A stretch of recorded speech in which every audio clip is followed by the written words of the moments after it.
The day I said no to handing over my store to cover my brother's crash and burn startup, the family took a vote. And just like that, I was out. They even smiled while doing it. Democracy, they said. And my little sister?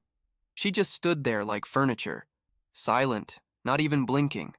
I gave her a tight smile and said, "All right, then let's vote on something else." A moment later, I set down a pile of paperwork that turned the whole living room into a war zone. I'm Mason. I'm 34. I own a small fix-it and hardware shop at the edge of a nowhere town in western Colorado.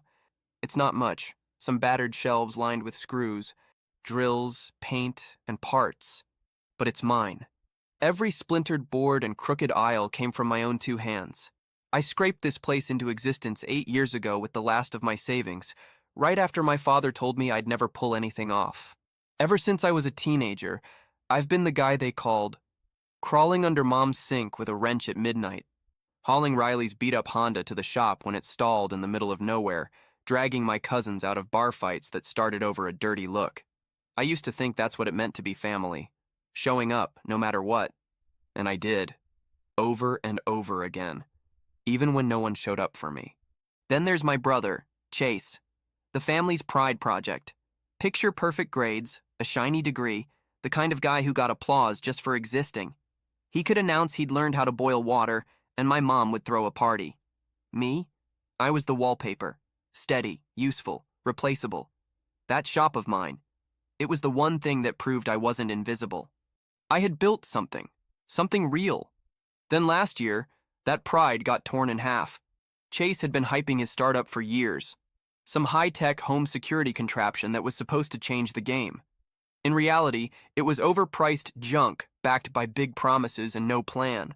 And like all of his bright ideas, it exploded in his face. Investors bailed. Debt piled up. He went under fast.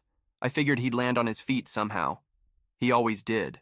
But then the family came knocking, and they weren't asking for a hammer or a bucket of paint. They wanted me to give up the shop, everything I'd built, just so Chase could reset. I thought I understood favoritism. I grew up in Chase's shadow. But this was different. This was betrayal with a handshake and a smile. Even now, it hits like a gut punch.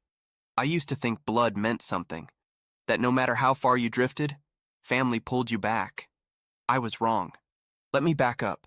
Because the lead-up was messy, one of those slow-motion implosions that you can't look away from. It'll make you wonder how many knives are held by people you used to trust.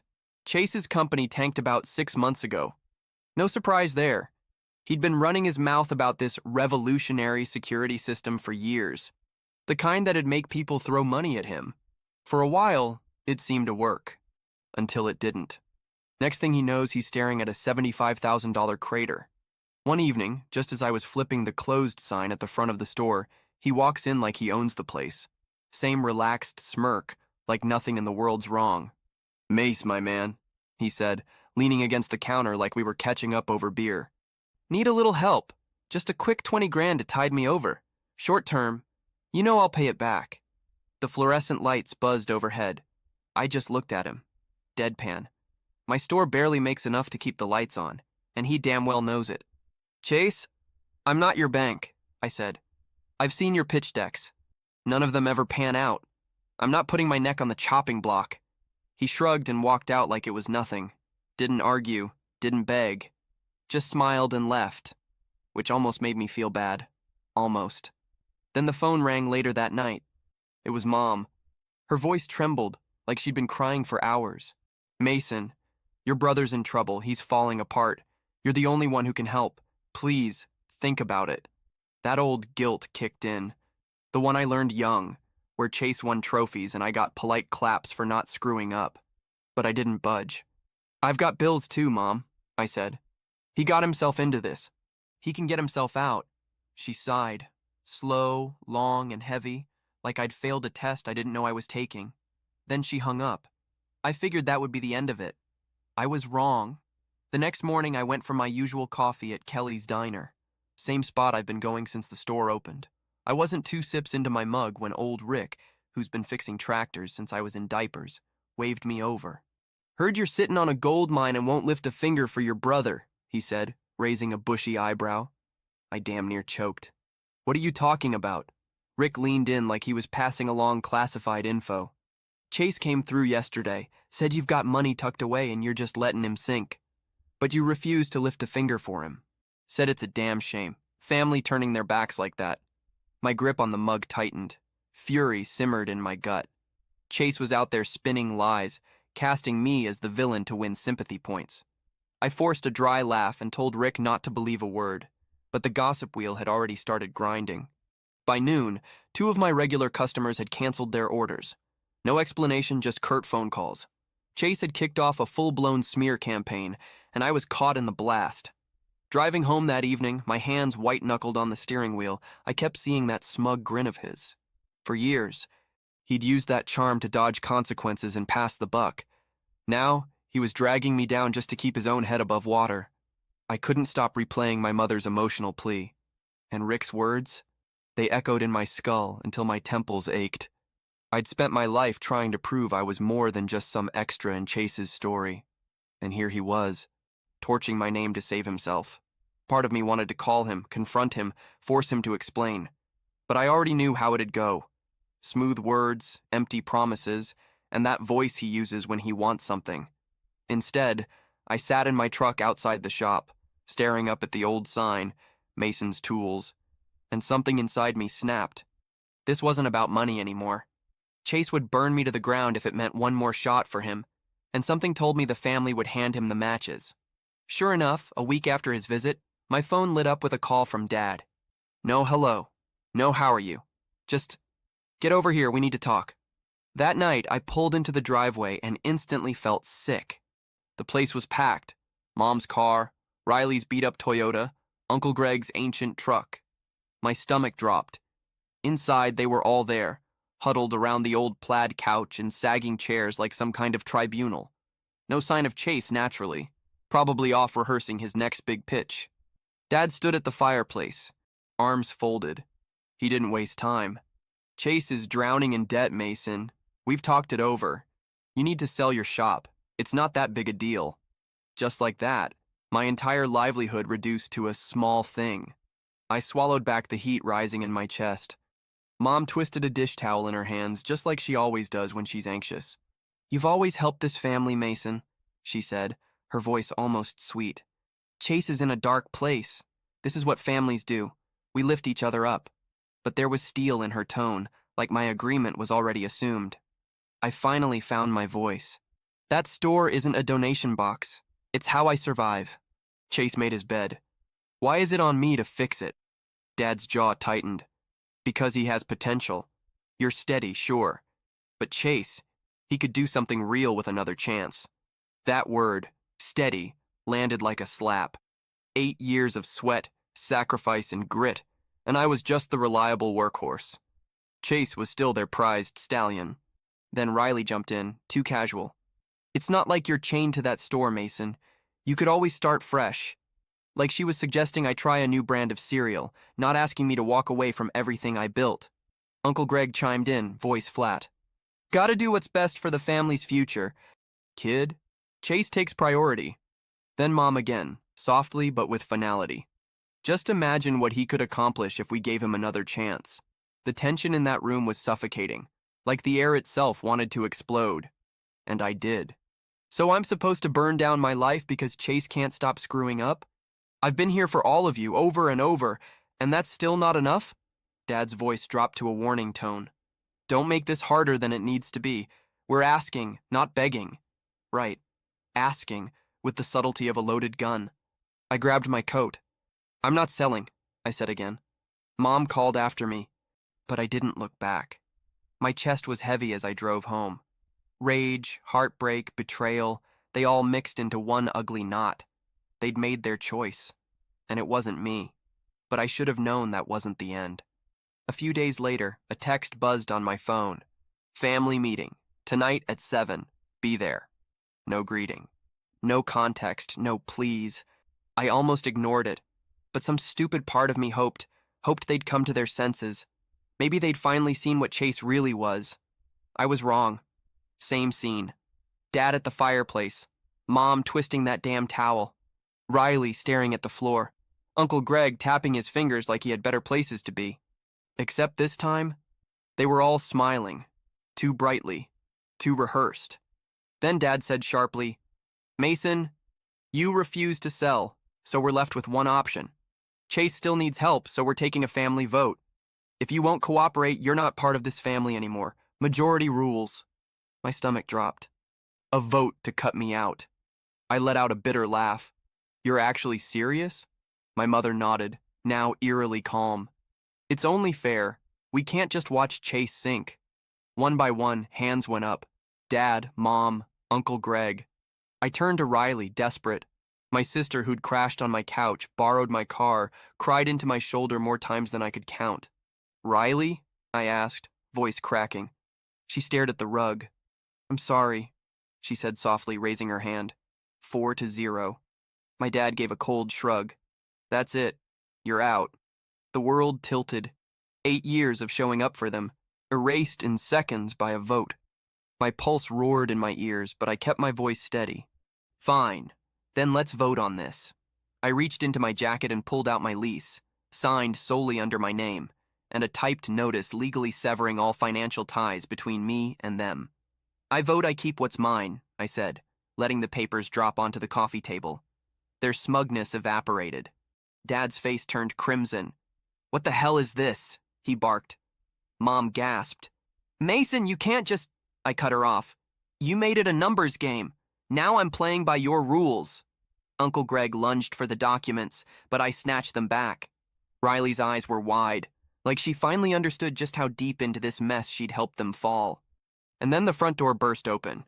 Chase strolled in like he owned the house, tossing his keys onto the table. "What's all this?" he asked, grinning like he'd walked into his own birthday party. The room exploded. Dad yelled about betrayal. Mom sobbed into her dish towel. Uncle Greg snapped at Chase to read the papers. Chase frowned when he saw them, but tried to play it cool. "Come on, Mason," he said, hands raised. "Don't be dramatic." "Dramatic?" I snapped, voice shaking. "You all just voted me out of the family, and you're going around town spreading lies that I'm closing my store." I held up the lease. "This says I don't owe you anything. You're not touching my shop." Chase's smirk twitched.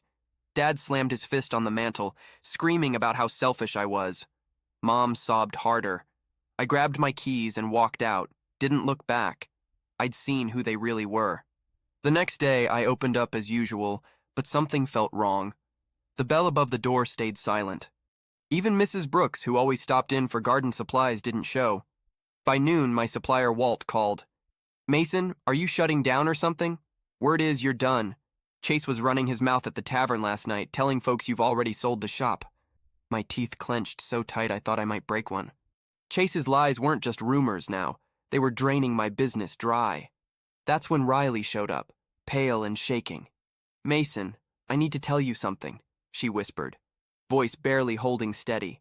"Last month, Chase asked me for a loan. When I said no, he asked for info on your shop, said it was just for investor interest." She hesitated. "But he forged your signature. On a $20,000 loan application, he used your store as collateral." I felt the floor vanish under me. "What?" Her eyes filled. "He didn't send it in, yet. But if he had, you'd be legally tied to it. I'm so sorry. I didn't know how far he'd go." That was it. The last line crossed. He wasn't just lying, he was about to steal everything. I drove straight to his apartment, fists clenched, those forged papers balled up in my hand. He opened the door in a robe, coffee in hand, smiling like it was just another Saturday. "Mason, bro, what's up?" I shoved the documents in his chest. "These? And the crap you've been saying about my shop? You're a fraud." He rolled his eyes. "Relax, I was gonna tell you. We're family. We share burdens, right?" I stared at him, stunned by how casually he brushed it off. "Sharing? You're trying to drown me to keep yourself afloat." He just shrugged and sipped his coffee. It took every ounce of restraint not to slap the mug out of his hand. That night, I locked down my credit, froze everything, and called Walt, begging him not to pull the plug on my supply line. He agreed to give me a few weeks, but the damage was done. Chase's lies had spread. Customers disappeared. People whispered. My reputation was bleeding out. 2 days later, I got a text from Riley. "Meet me at the park. It's worse than we thought. When I got there, she looked even more wrecked than before. Pale, tired, haunted. She dug through her bag and pulled out a thick folder. It's worse, she said. Chase has been dipping into Dad's retirement for years, tens of thousands, maybe more. He always blamed it on bad investments whenever Dad asked questions, but I found texts. Texts where he brags about it, laughing, mocking you, calling you a pushover. Riley held out her phone. I scanned the messages. Mason's an easy mark. Shop'll be mine any day now. My gut twisted.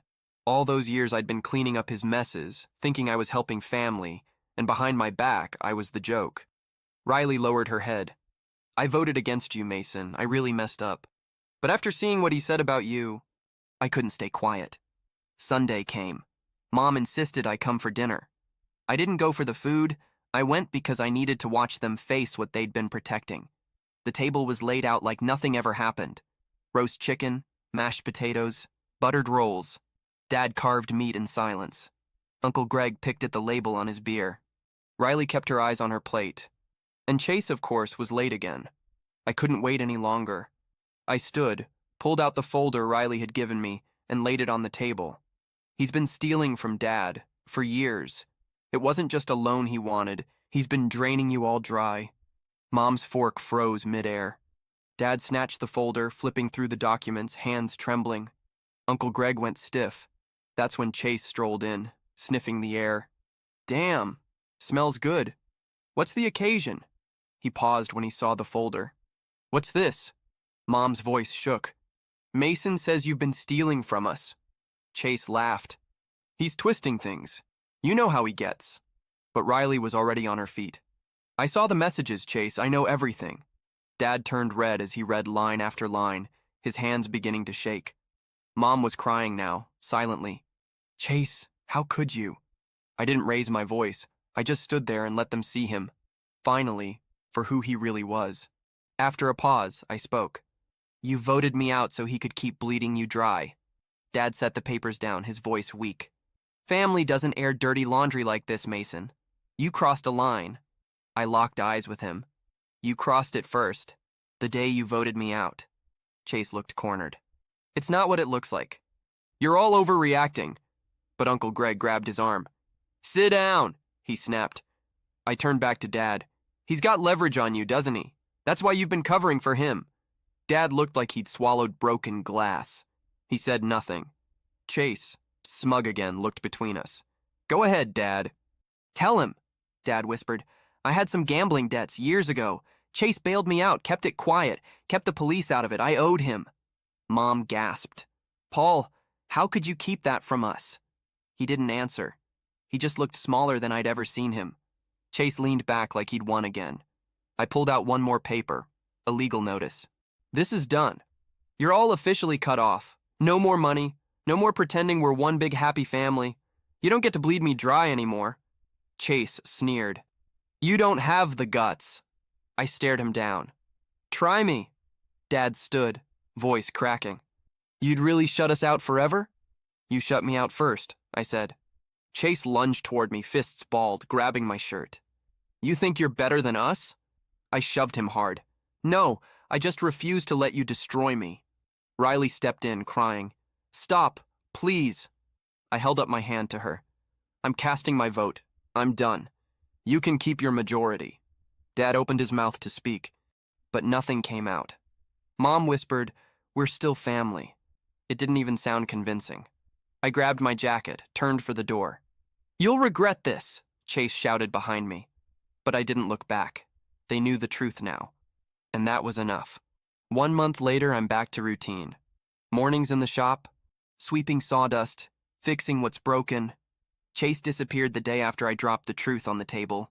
Word is he's in Detroit, using a new name, running the same old cons. Dad hasn't said a word since. He's stuck with his guilt now. The shame of how he let his son blackmail him into silence. Mom leaves voicemails about forgiveness, healing, family. I don't listen. Riley is different. She's taking legal action, trying to recover what was stolen from Dad's retirement. I've been quietly feeding her every scrap of proof I can find. Business is crawling back, slowly. The damage Chase did with his rumors about my shop being closed ran deep. But loyal folks like Rick still show up. One sale at a time, I'm rebuilding. Some nights I still wake up in a sweat. Fists clenched, I replay how my own family voted me off. But the sting fades, bit by bit. The shop is quiet now, free of their constant demands. And in that silence, there's a strange sense of relief. I've learned one hard truth. You don't need anyone's permission to save yourself from a ship that's already sinking. You just need the courage to jump. And I did. I'm still standing, sweeping my shop floor, fighting for the life I built. And that's enough. Thank you for tuning in. If this story resonates with you, feel free to share your own experiences below. Even a small gesture like clicking like can mean the world. I look forward to sharing more stories next time.